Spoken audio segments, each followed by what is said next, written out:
वाला होगा और अपनेपन वाला होगा और मज़ा आने वाला है। बहुत बढ़िया, धन्यवाद। अच्छा, एक बड़ा कॉमन हम लोगों का सवाल होता है सभी का, सनातन।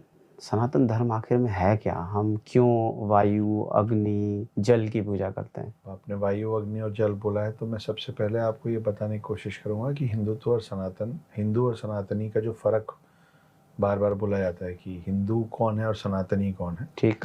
उसी में आपके सवाल का जवाब भी नत्थी हो जाएगा। और ये मेरी थ्योरी है, मेरा मानना है। मैं नहीं बोल रहा हूँ कि मैंने कहीं पढ़ा है या यही जो मैं बोल रहा हूँ वही सत्य है। आपका अपना सत्य हो सकता है, आपकी अपनी समझ हो सकती है। मुझे लगता है कि हिंदू शब्द जो है ना, वो it is confined till the body, वो शारीरिक क्षमता तक सीमित है। आप तिलक लगाते हैं तो आप हिंदू हैं, आप रुद्राक्ष की माला पहनते हैं तो आप हिंदू हैं, आप जनेऊ पहनते हैं तो आप हिंदू हैं, आप चोटी रखते हैं तो आप हिंदू हैं, आप भगवा पहनते हैं तो आप हिंदू हैं, आप कलावा बांधते हैं तो आप हिंदू हैं, आप धोती पहनते हैं तो आप हिंदू हैं, आप तैयार होके नहा धो के पूजा की थाली लेके चल रहे हैं तो आप हिंदू हैं। लेकिन सनातन जो है वो हिंदुत्व से उसका दायरा बहुत बड़ा है। आप ये सब कुछ नहीं भी कर रहे हैं, फिर भी अगर आप एक महिला को सम्मान देते हैं तो आप सनातनी हैं। वाह।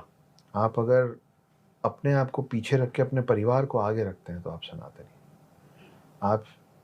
आपको अगर इस बात की समझ है कि अगर मुझे छोटों से मान चाहिए तो मुझे प्यार देना पड़ेगा और बड़ों से प्यार चाहिए तो उनको मान देना पड़ेगा, तो आप सनातनी हैं। आप पेड़ काटने से बचते हैं, फूल तोड़ने से बचते हैं, चलते चलते चींटी को मार देने से बचते हैं, तो आप सनातनी हैं। अगर आपके घर में चूहा निकलता है तो उसको एक पिंजरे में डाल के आप इतनी जहमत उठाने को, इतना एफर्ट डालने को तैयार हैं कि इसको मैं बहुत दूर छोड़ के आ जाऊँगा, मारूंगा नहीं, तो आप सनातनी।